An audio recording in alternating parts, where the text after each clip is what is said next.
Muy buenos días, bienvenidos a todos. Good morning, everyone.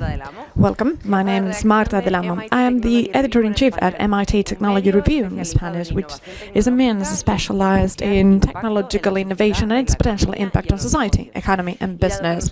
And since we are fully committed towards the potential of innovation in order to turn the world into a better place for everyone, I'm honored to be here with you today at the kick-off of the Grid2030 project by Energy together with Red Eléctrica. And in order to go deeper into the challenges and goals and the steps in our way with this program, I think the head of this project should be here. So let me invite Mr. Ángel Mau, who is the CEO for Transformation and Technology at Red Eléctrica Spain.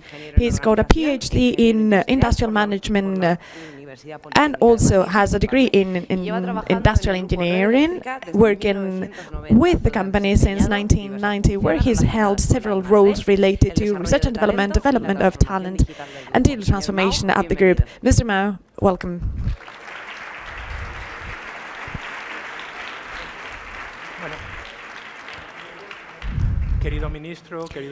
Dear Minister, dear Chairman, authorities, welcome one and all to this event where we would like to introduce you to our Grid 2020 initiative.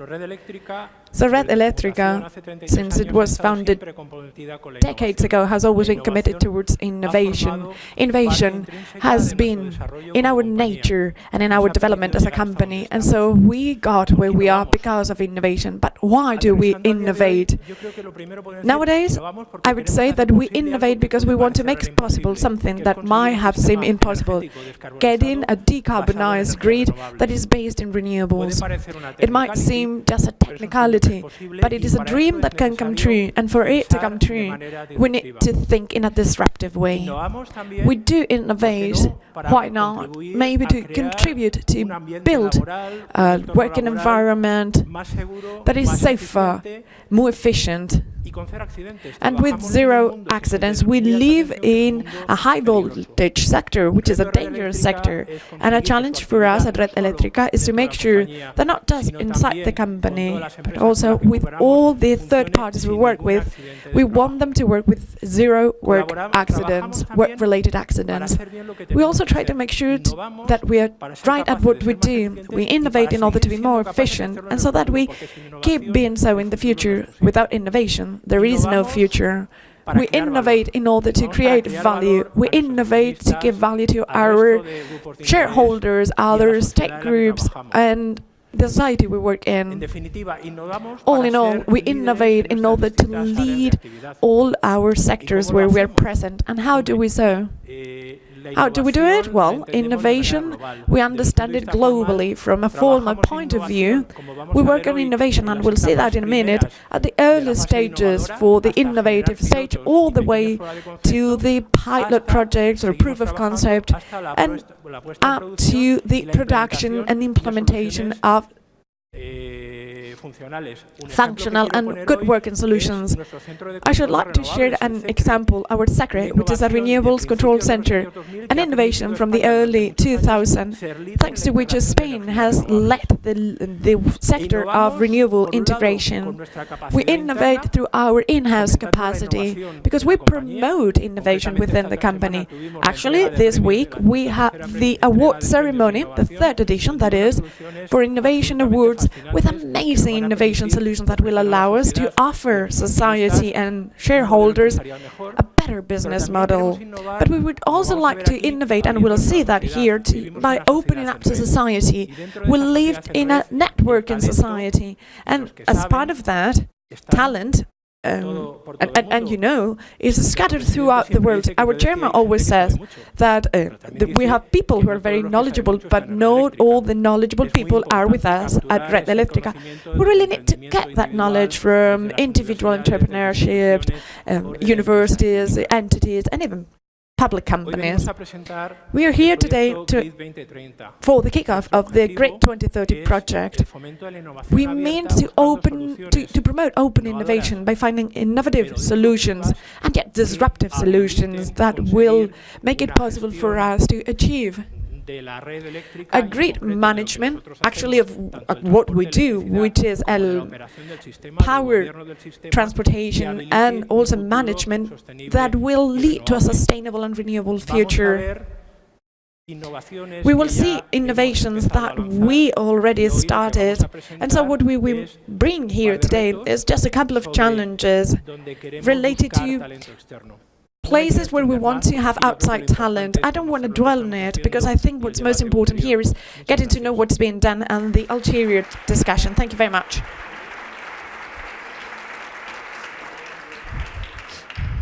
Thank you very much, Mr. Mao. I think there are two keywords as part of your speech, and has been having innovation and talent. Let's keep those in mind.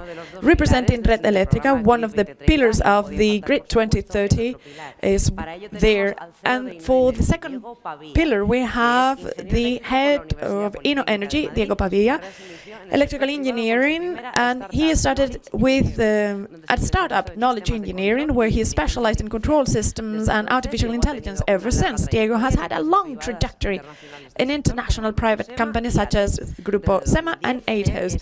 Since 2010, he is CEO at InnoEnergy, a European company present in 9 countries that is the driving force for entrepreneurship and innovation in sustainable energies. Diego, welcome. Thank you very much.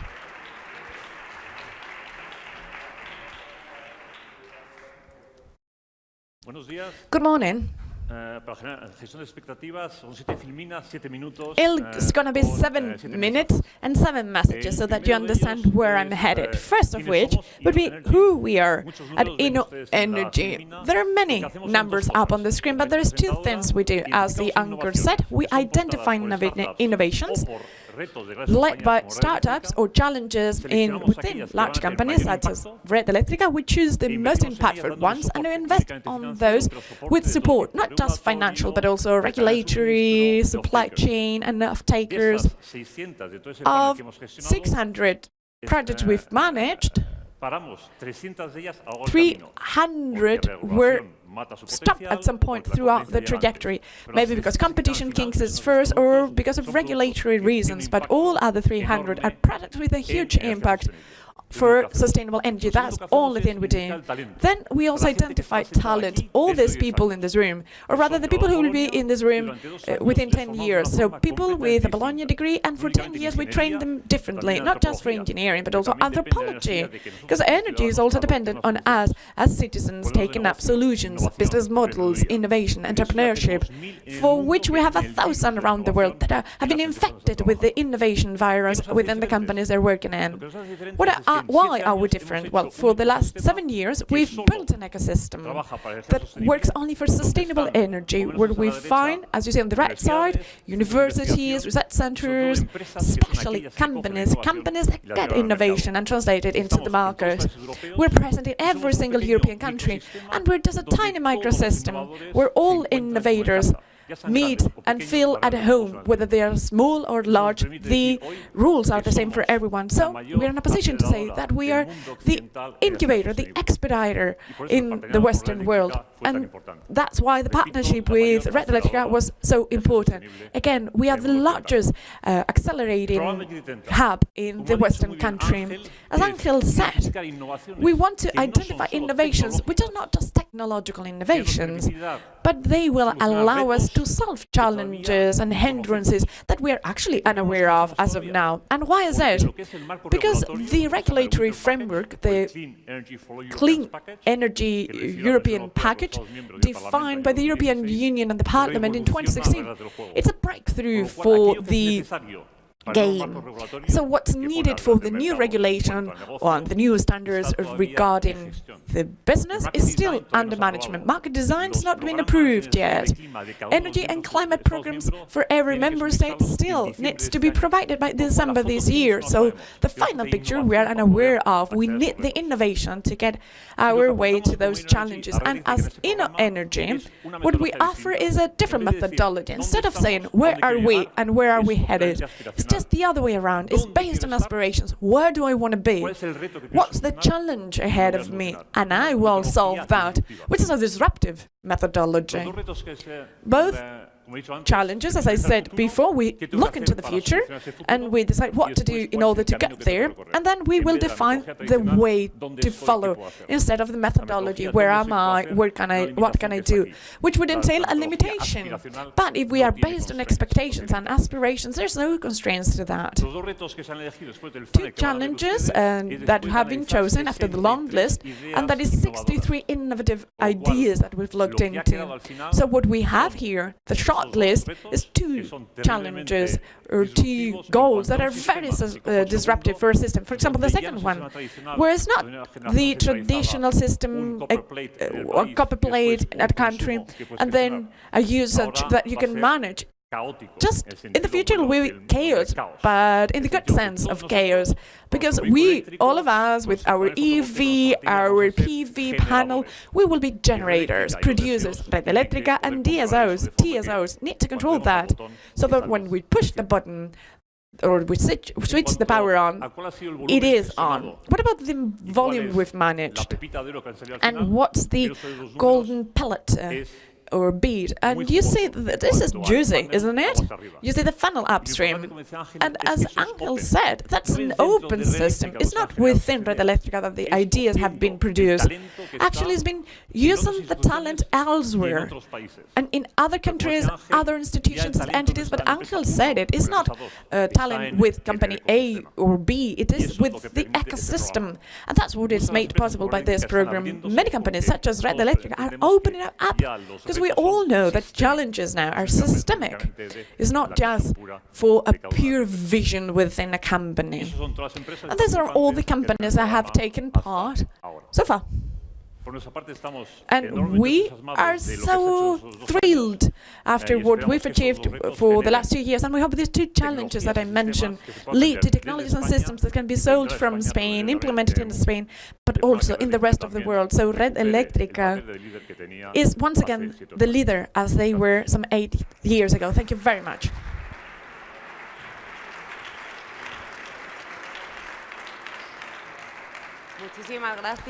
Thank you so very much, Mr. Pavian. We will keep this idea, cooperation, training, and chaos as well, in the best sense of the word. And we have both pillars already introduced, Red Eléctrica and InnoEnergy, both of them. But in order to deliver those concepts, to go deeper into the concepts so that we have a clear idea of what the Grid 2030 means, I'll introduce you to this clip.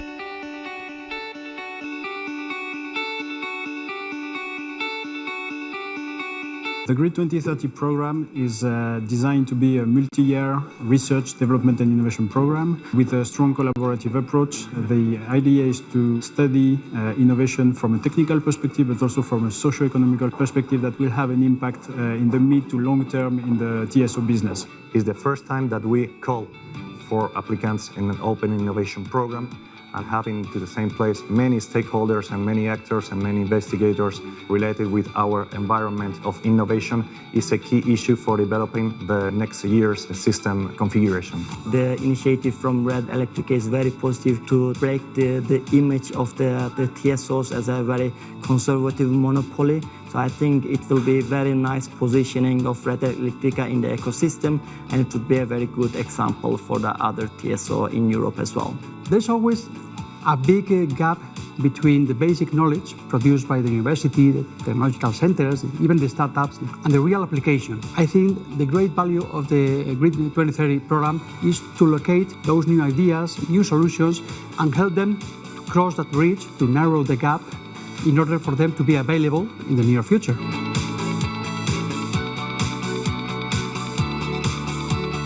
I think today's workshop were very useful. I see lots of interaction in different parties. I see people really exchanging ideas and giving feedback to each other. I think it will be very useful for everybody to improve their ideas and maybe to even enable some further collaboration. I think we have here some very important players for the energy transition. And the organizers have really managed to create a friendly environment that is allowing us to have a very efficient and insightful exchanges with different players that are here. During these 2 days of the workshop, the experience has been very positive due to the opportunity to contact with different potential collaborators, partners, Well, the workshop was not only very interesting, but it was essential to find the adequate partner for my proposal. We had the opportunity to talk with many other research teams and companies. It's really interesting to see their points as well and focus our initiatives as well, seeing how they feel about our proposals. Now that we get to meet the applicants in person, it's really rewarding to see their attitude, and we really feel that their ideas are going to move forward, and that's why we trust that the Grid 2030 program is going to be a success.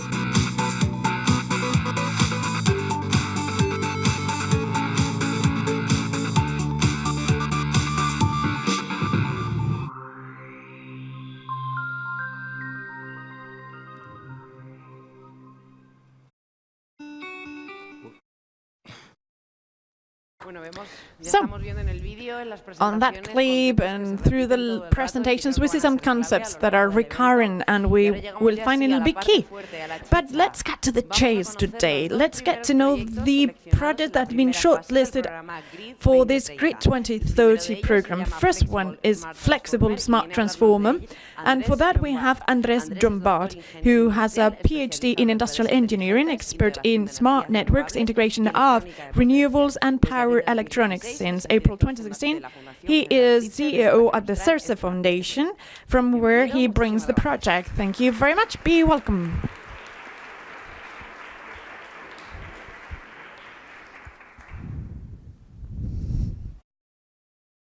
Thank you very much, Mr. Minister, Chair of Eléctrica and Head of Energy, colleagues, authorities. Only a week ago, Europe submitted the new strategy for a robust economy, for a flexible economy that is dynamic as well, but especially that is climate neutral. And naturally, this is perfectly in line with the 2030 goals for emission reduction, improvement of energy efficiency, improving energy efficiency, increasing of renewables. And it is only clear there is a common vector in Europe for our economy, and this is decarbonization, which will be based on two main pillars here.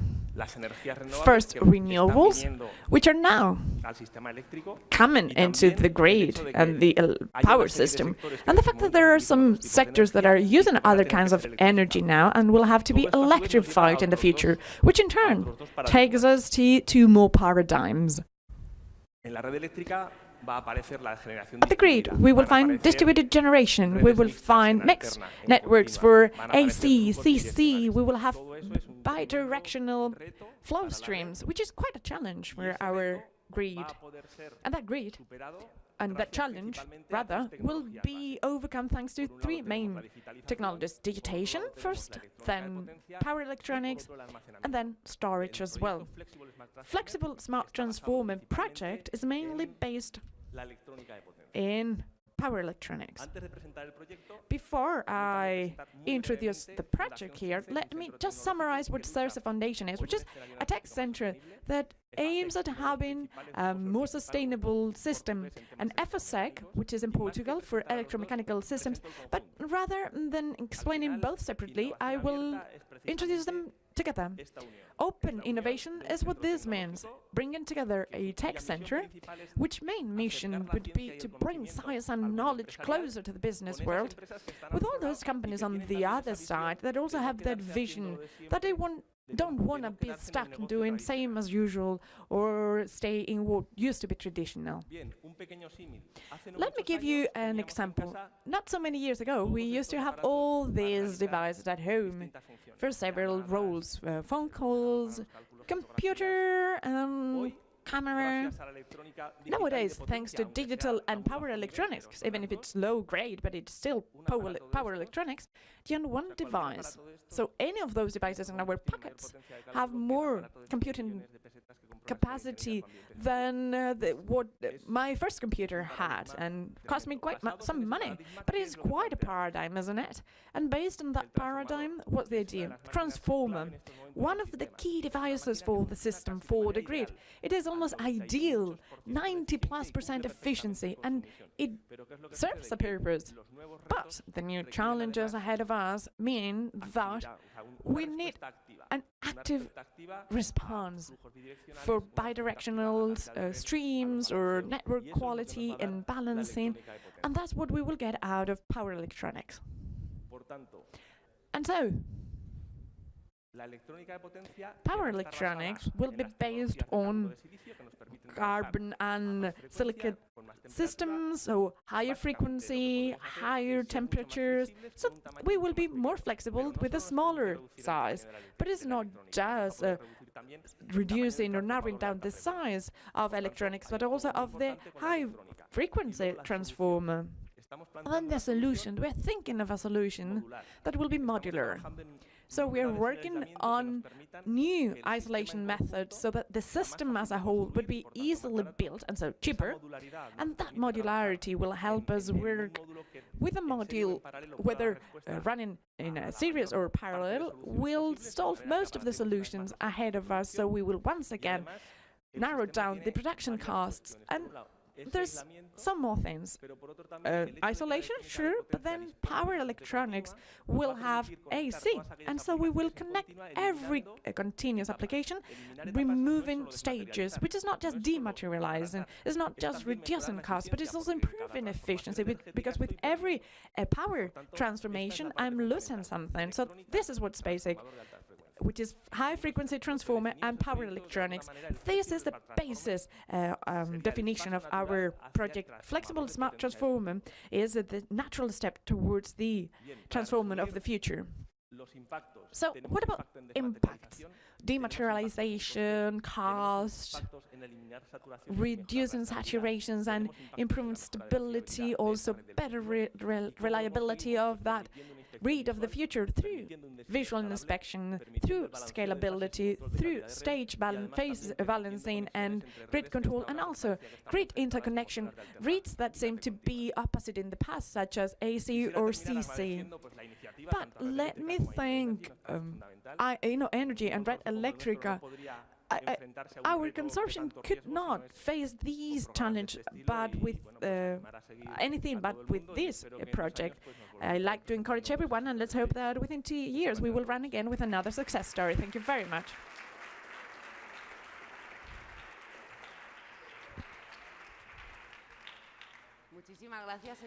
Thank you, Mr. Jombard. I'm sure as well that in the future we will see all those success stories. This has been just the first project chosen for the first stage, but yet we have another one, the project which is Grid2030, and we will have Milan Prodanovic to discuss it. He has a degree in electric and electronic engineering in Belgrade, and also a PhD with the Imperial College of London. In 2010, he joined the AMDEA Energy project, and he is there a senior researcher and head of the division. He's been in different countries and has several papers and 3 patents. Milan, welcome. Thank you very much.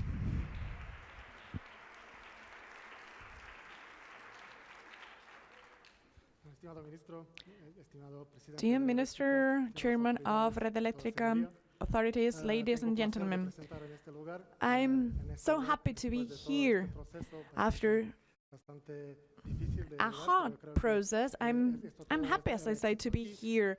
I think this is a success story.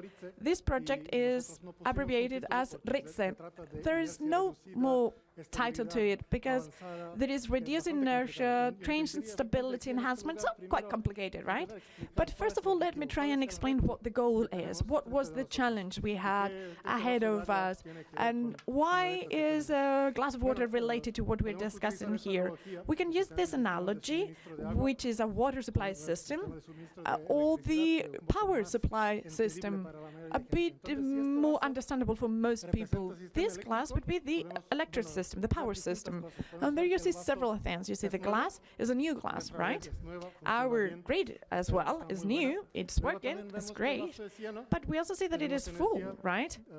So we have energy, it's all there. And then it is clear water.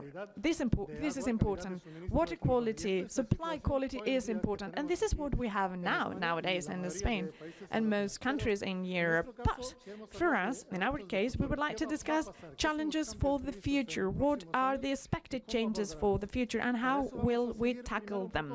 For which we will go through the working methodology of the power system following the analogy of the water system. The goal would be to offer load and a passage, so to say, or water coming from several sources, right? This would be water sources to that loading area, for which we have a system where we have a tank, a reservoir. And what's the role of the operator? The operator needs to provide pressure, the right pressure based on the load. And we need to make sure that the water keeps pumping out or coming out. And so the system operator needs to manage the valve, the tap, to make sure that the level stays there. But what happens then if there's something strange and changes? So we open the tap, we want more water. What happens with this level? It will go down. The larger the tank, the larger the size of the tank, the better. This is part of the system which actually matches the inertia part of our system. That's what we get out of the generations, out of those machines. And with that, well, this is a factor that is underlying the time that, or has to do with the time that the operator can operate. So there is inertia there. And this is important in order to provide the power of the future. And then, if there is any oscillation, the operator can take action. But naturally, what might happen is that we behave differently. There can be oscillations, fluctuations. And so we can improve the management system. We can enter new measures or actions or control actions in order to improve it. But what if we had the same scenario, but we have a smaller tank? There, we need to control the level, the pressure. That would be much more difficult. So if I have a transient disturbance in the system, it will be much more noticeable to an extent that we might have cut off the system or shut down the system. So you need to see what inertia is and where we get it and why we have it. We have it through traditional generation, thermal or nuclear power generation that we see in power systems. That's where we get it from. This is a beautiful outer space image, or taken from the outer space rather, where we see the different lighting points. And in upcoming years, it seems that the number of these points or the load will go up, whether visible or invisible. With electrical vehicles, the demand will go up. But there will be a reduction in inertia, because naturally we will see how the traditional power generation will go down. So we have very ambitious plans to have everything replaced, decarbonize it all. And for that, naturally, we find ourselves at a situation which is a bit more complicated, and hence we need to provide more water. Well, that would be power for us, but this is the analogy, and we need to control it. What can we do? We can reinforce our grids. In the past, we had different countries with different grids, but now we can bring them together. And so we have the bridges bringing together the grids all over the continent. This will be good for us. And then we also need to improve controls between the grids, and we can introduce storage systems as well that somehow might supply us with the inertia, system inertia so much needed. We have Grid2030, as I said. It would be reduced inertia, transient stability enhancement. That's what it stands for. How did we get here? We have two proposals. One with the Supergrid Institute in Lyon. That would be a dynamic virtual admittance system for DC high voltage grids. And the other one was simulated inertia into distribution systems. But both, of course, identified this idea that was the lack of inertia, and so we needed to improve our stability. These both understood this was a critical question, and thanks to Energy and Red Eléctrica, we were introduced and we came together, and now we have an added value to the project because we can offer coordinated management with different control levels for the grid, and so we can be more efficient in our operations. Here you have the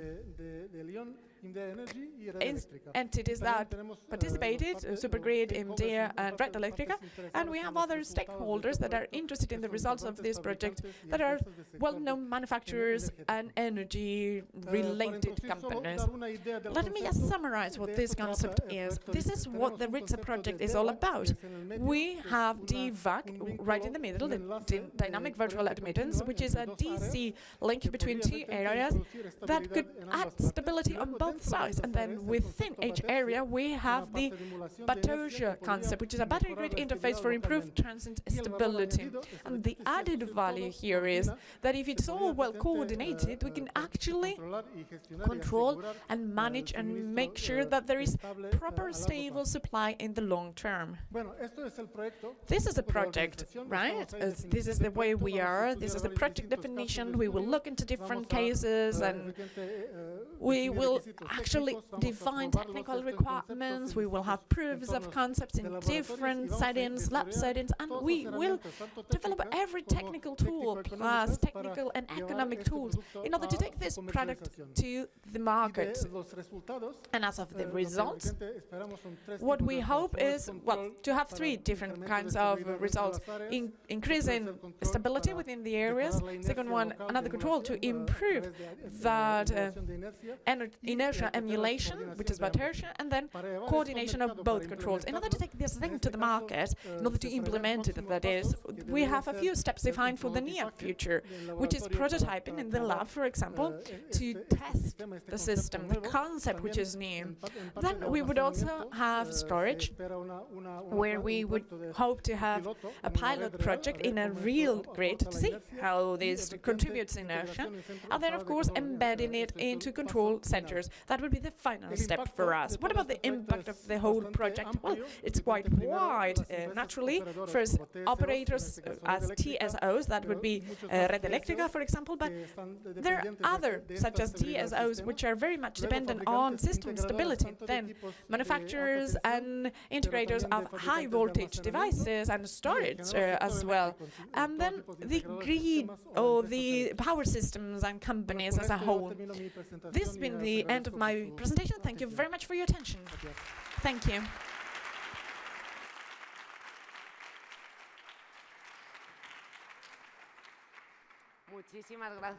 Thank you very much, Mr. Prodanovich. As a journalist, a specialist journalist, I'm well aware of how difficult it is to explain a technical project in a way that everyone can understand. I think it is clear that the first two projects selected by Grid2030 have the huge potential to improve the energy in the world, but it's not the end of it, because the Grid2030 project is just starting out. This is just the first stage. Then in order to introduce you to the second one, the challenges, the opportunities for the future, we have the head of technological innovation and systems at Red Eléctrica, Ms. Dianca, who has a degree in chemical science with the Universidad Autónoma in Madrid and got an MBA by the EOI. She's an expert in information technology, and for several years she's led initiatives and divisions at Red Eléctrica. Ms. Dianca, welcome.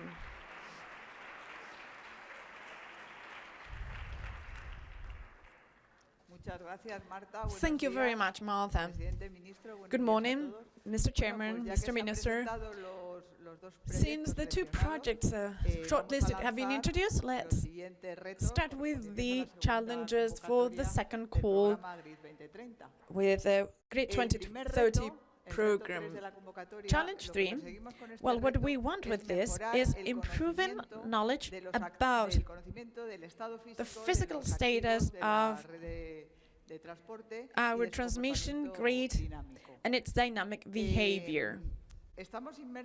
We find ourselves in an energy transition characterized, for example, by an increase in renewable production as part of the energy mix, also electrifying the economy where resources will be distributed, and also a demand that is becoming all the more active. We see new partners in the sector, and in order to successfully face all these challenges, the TSO, that would be Red Eléctrica in our case, needs to be aware of every detail of the physical status and the behavior of its own grid. With this challenge, we want solutions for mass collection of relevant data.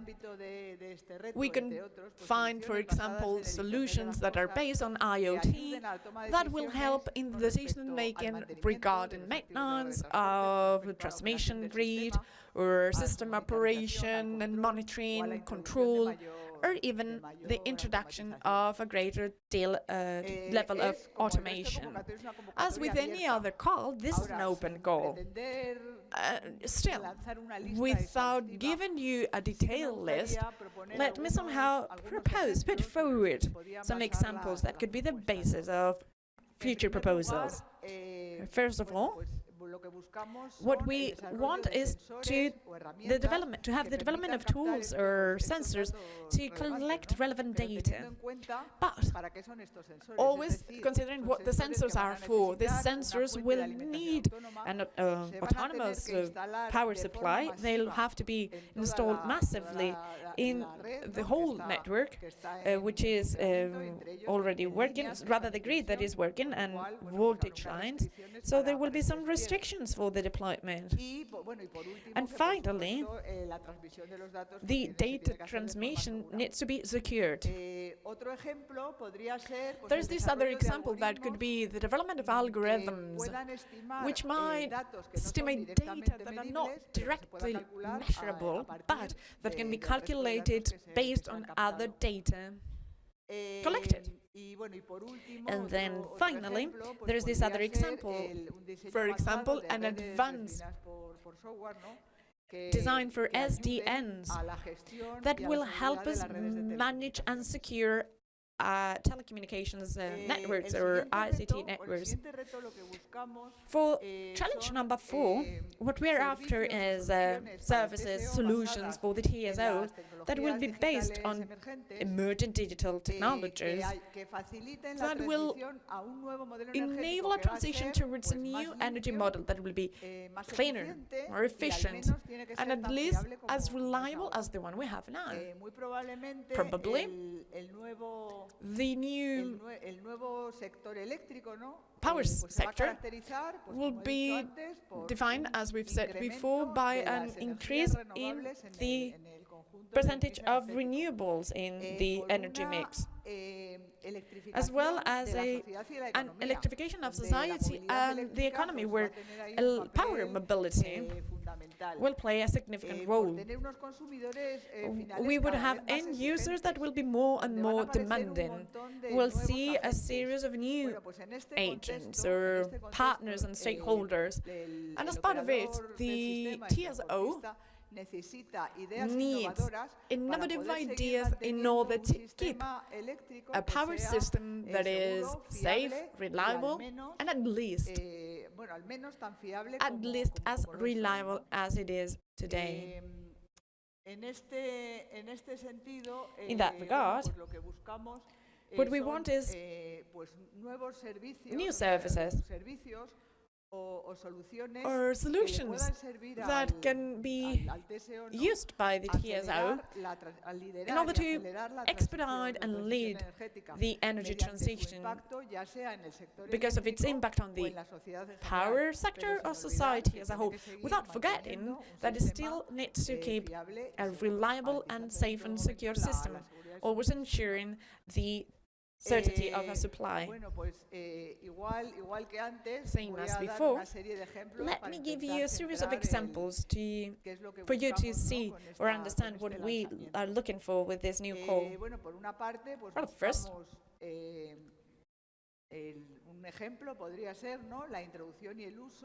introduction and use of digital technologies so that services provided by TSO nowadays become more efficient, or the use of technologies to produce new services which the TSO can give back to society in order to expedite the energy transition, or else the development of platforms where the TSO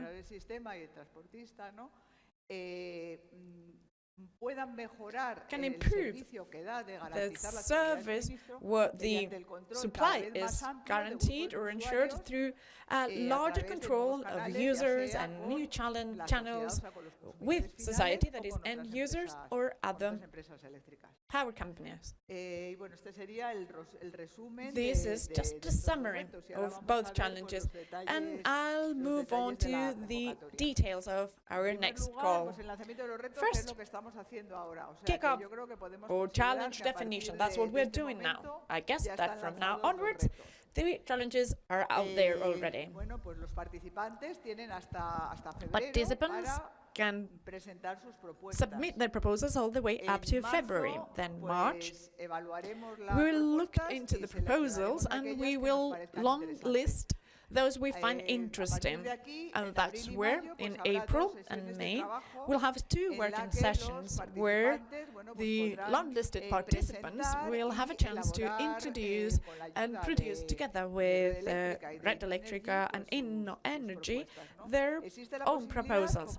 As it has been discussed before, it might be that with the working groups and for the presentation and production of proposals, well, there might be, as I said, some options where we can bring together 2 proposals to build a more interesting proposal, just one, using synergies or complementing each other in one way or another, completing each other. As for the projects that will be funding, well, the decision will be made in June, and sometime around October, November next year, we will show the chosen projects.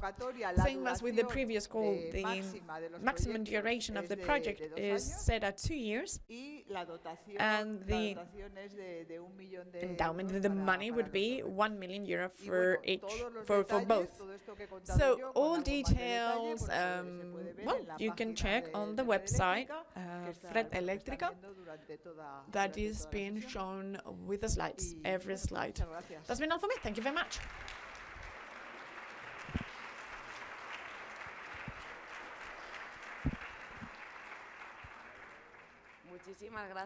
Thank you very much, Ms. Bianca.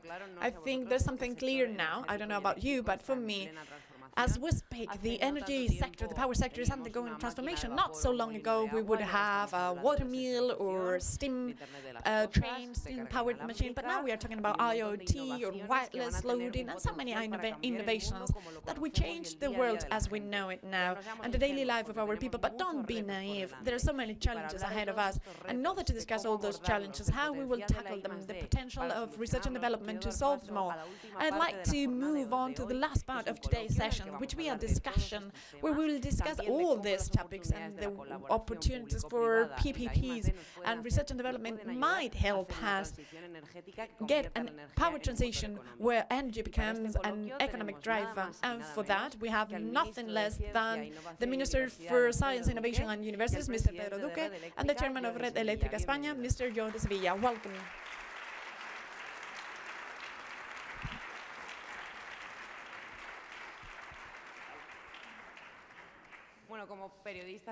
As a scientific journalist, I'm so very deeply honored to be sitting here in between these 2 people.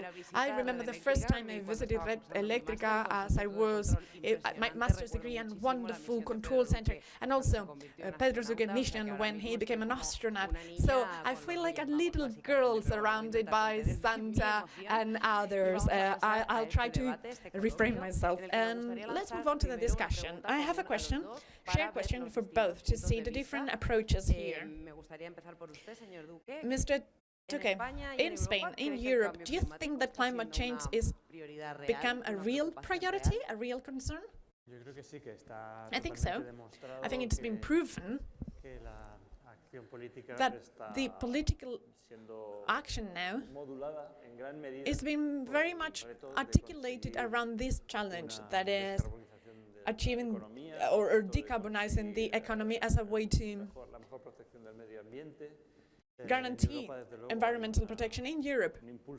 There is this momentum, it is visible. Some of the stakeholders and the people here have been funded by the European Union, and there's pillar number 4, which is funding of this kind of projects, and the budget is growing. It was just last Friday when we were in Brussels trying to move forward the new research program in Europe, and there the climate change challenge was heavily discussed. Europe is the driving force for the rest of the world when it comes to making sure that climate change is or rather the effect that humans have on climate is somehow mitigated. In Spain, specifically, we've built the Ministry for Energy Transition, what used to be environment and energy, all pulled together so that we have a central authority now that is specifically pushing everyone else in the government to get there. I think so. I think we are taking it seriously now, and using the quality, high quality of our science and innovation, and specifically making sure that, or using the fact that we have avant-garde companies and leading researchers for energy, decarbonization and renewables as well. I figure Spain can play a significant, even more significant role in Europe. I think we're clearly positioned when Teresa Rivera was appointed as Minister for Energy Transition. So yes, we are headed there. But Mr. Sevilla, who is the head of a power company of such a big size, what do you think? What about that transition and this favoring climate change? Thank you very much. Thank you, everyone. I will not ask if I'm Santa or if I'm someone else, but so I think so. Energy transition and the fight against climate change is a reality, not just because it is imposed on us, not just because we are forced or because the standards and governments say, okay, this is the only way, transition is the only way. No, I think we've all, the whole society, that is, has understood. So in our fight against climate change, well, yes, it's led by governments, sure, but also companies are there leading it and civil societies there. And somehow I figure we feel at ease. And what I mean is that we will succeed. And then research, technologists, experts, the smart brains who have understood, they can help with their talent to promote the energy transition, which is not an easy one. And probably a few years back, it would have seemed impossible. But nowadays, with projects just like this one, or the challenges for next year, we're beginning to see it is possible. And it is possible at prices that are cost-effective. And when we combine the conviction of governments and companies and society, civil society, with the smart brains giving us the technological solutions which are doable and accessible, feasible and accessible, I think this is the surety we need that this time, yes, we will succeed. Thank you very much. I'm so happy to hear that, because it seems that now is the time that we are certain that we are getting there. Probably you heard a few days ago, president of a country I will not mention, well, despite the fact there was a report on a climate change, he was so smart that he didn't buy it. But it seems in Spain we do buy it. Even in that country, half the country, of all the states that are part of the country, still moving forward with Paris Agreement. And almost every country, every company there moved towards decarbonization. The only thing it proves that with poor policy, you become irrelevant.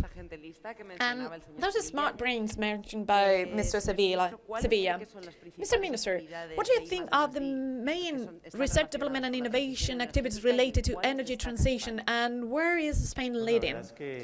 Well, it might be difficult to choose what R&D and I activities are not somehow related with the fight against climate change or energy transition to renewables or cleaner energies, and research as well, for sure. We have the head of innovation here, and she just comes from the field of chemistry, which is very much needed, because in the end, you've got batteries and composition of those. I feel it is difficult to say that it is not closely related, but this is good news. Then, as part of the research lines we have and innovation lines we have, well, some of them have a direct impact on a given problem. I have my cheat sheet here because I don't know it, but okay, yes, we've all used a cheat sheet at some point.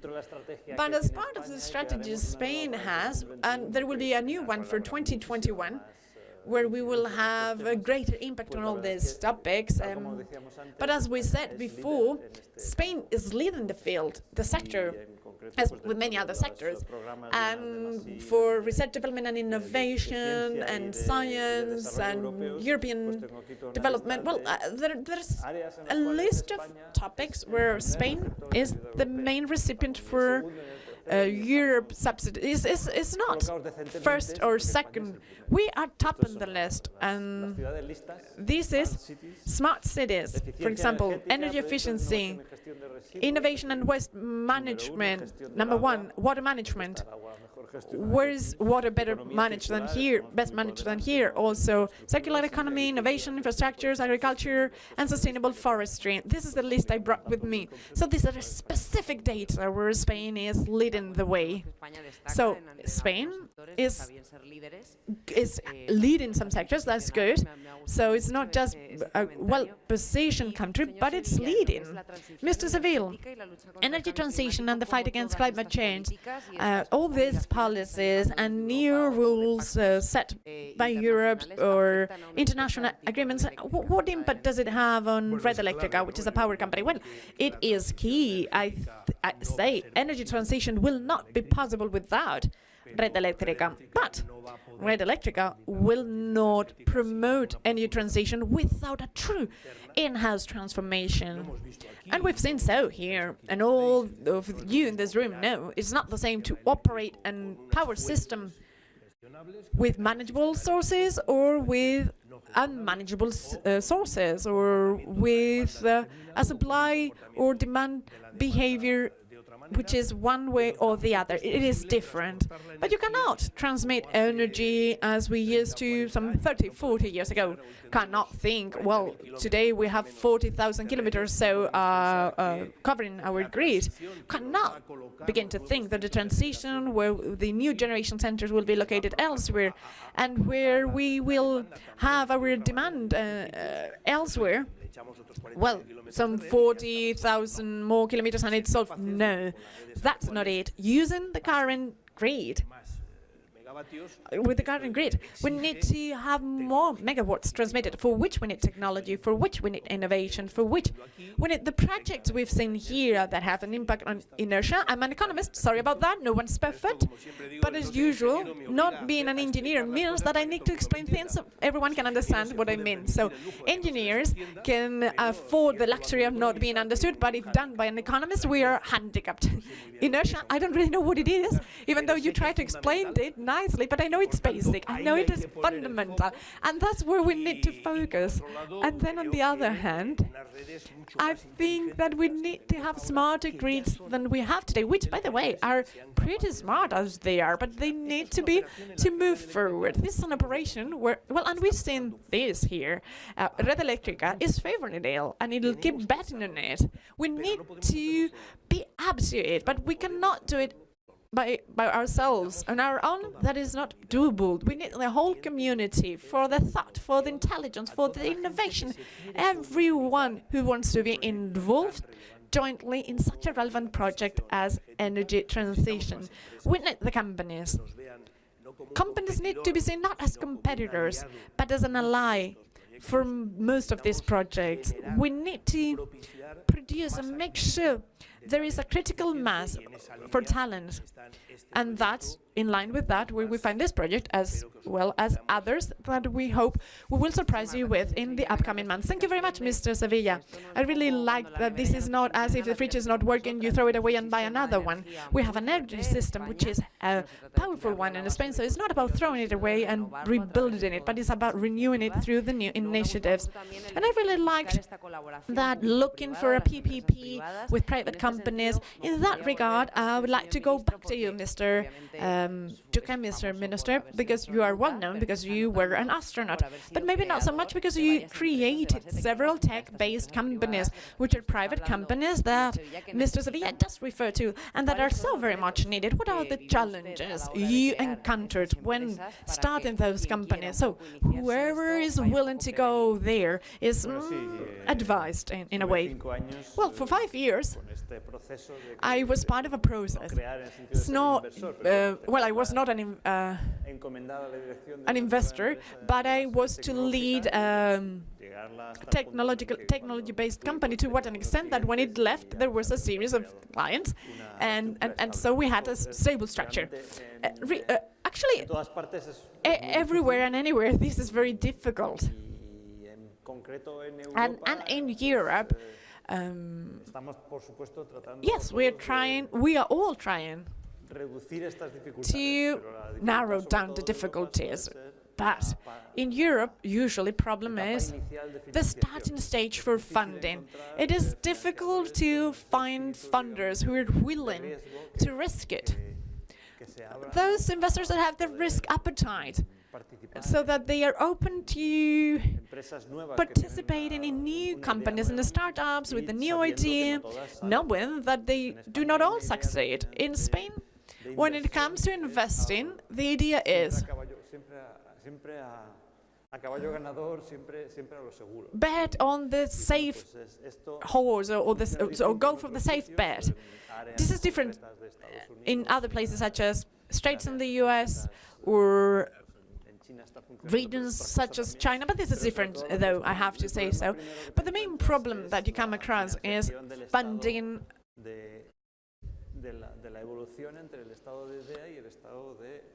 moving from idea to proof of concept, and after the proof of concept to product development. All these two stages are the ones where you need someone who believes in you, or believes, if not in all 10 projects, but at least some of the things that at least two projects will make it. In Europe, we have different volumes of funding compared to Spain, twice as high. Actually, we try to mitigate this with public aids. So for the first stages, there's some public funding. So what we bring here, it looks pretty much like aids from a large company to build a small ecosystem of smaller SMEs that in the future will be profitable, cost-effective in the future, and it does work. So what are we trying to do? We have, for example, a project for capital investment with the government, co-funded with private funding. So that's the surety that equity funds need for funding the early stages. So we do have a specific program that will release within a few weeks. And we also have this other project or program, which is Cervera Technological Network, again, promoted by the government with a generous funding so that tech centers and SMEs can work together with some funding from the government. So maybe it would be better if we did have the investors at larger volumes, and there the government would play a lower role. But as long as we play that role, what we're trying is to fill in the shoes so that the amount of useful innovation that is cost-effective in Europe and Spain looks something like the talent pool we have. That's the gap. That's the gap between the huge talent available and the little performance we get out of it. Well, this is a problem. An MIT Technology Review, we discuss it. Funding for an app in such a large tech market as the US, the investment unit is small. And if the app works, it doesn't work, a new one. But materials, batteries, and all those things, you don't know how it will work out, and it takes quite an amount of money. Here we are using the government backup, but we also need private investors, same as in the US, supporting companies. Google, for example, the main researcher for artificial intelligence in the world, because they are the ones funding their own research. So I think it's important finding private investors willing to go for the improvement and betting it. And finally, Mr. Sevilla, back to you, because there's something funny that happened when you joined Red Eléctrica. The Grid2030 project was already ongoing, so you found it there. So what's your opinion? How did you face it? Did you think it was the right initiative, or you just had to put up with it? No, just the opposite, of course. I think had I had to put up with it, maybe we would have not started next year. And today, here we've announced next year's, and it will not be the last school, the one for next year. And one of the surprises is not that Red Eléctrica, well, I was not familiar with it, but one of the surprises when I joined was Red Eléctrica has a technological component, an innovation component, and they are so much for everything that has to do with technology, way higher than we would know or expect or recognize outside of Red Eléctrica. And when you say it out loud, it makes sense, right? When you say it out loud, it makes sense, doesn't it? Anyone who's been to Red Eléctrica and seen the management center, control center, and they are mesmerized by it. If you see lights on and off there, is because those grids and networks is something more than the wire or the cable. Otherwise, there would be no lights going on and off. So we do have a smart grid, but much is to be done, remains to be done. And I think the existence of this program, the project that we had this week of in-house rewards for innovation at Red Eléctrica, also the announcement for next year program with the Grid 2030 call, and a few more surprises that you will have after Christmas in Spain. And I want you to visualize that tech company that Red Eléctrica is, and that so much hopes to be. We hope to be a decisive player in the field of innovation and technology, linked to our own responsibility, which is energy transition. It was said by Angel before, and I repeat it over and over. Everyone at Red Eléctrica, they are very smart, but not every smart one is working with Red Eléctrica. So we need to be able to find a way to make sure that all the smart brains, whether working with Red Eléctrica or not, but they need to contribute their ideas and projects and initiatives so that we produce a better energy transition, and so that Red Eléctrica is a better company, serving its basic purpose, as simple and as complicated as making sure that when you go home, lights go on, regardless of whether the generator is a PV or a carbon plant. Or a coal plant, sorry. Thank you very much. We are so much willing to get to know those news after Christmas, after New Year's. That's it. I would stay here hours and hours with the both of you. I'm so sorry that I have to see you off, but we're running out of time. Thank you, Mr. Duque. Thank you, Mr. Sevilla, for being with me at the discussion. And here we adjourn the discussion and the event.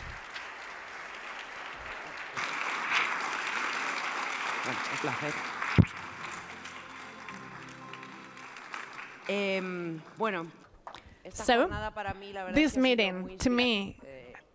Oh, a picture. Okay, a picture. Good, good. So that's live. I love it. Taking a picture with the both of you. I will forward it to my mum in a minute. Someone taking the picture? I think they are laughing at us. Is that good? So, another one? Another one, Gracias. Thank you very much.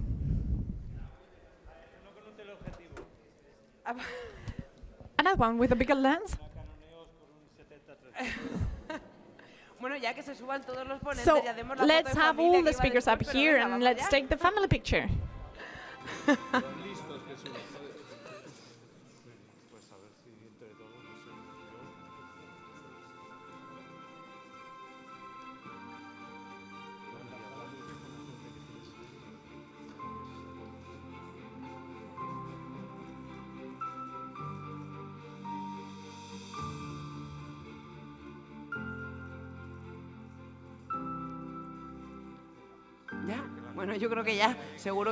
Well, I think there must be at least one good picture of all those they've taken. Thank you very much to all of you. I hope you found this meeting as inspiring as I have. I hope you start contributing to this challenge, turning energy into a driving force for economy and society that is based on sustainability, cooperation and adaptability. I hope you find it inspiring, that you feel that this is a shared challenge. And then we've taken the pictures, so let's have a coffee, break for coffee. You will get to know all the speakers, wonderful speakers we had today, and talk to me if you wish. Thank you very much, and let's go for sustainable energy. Thank you.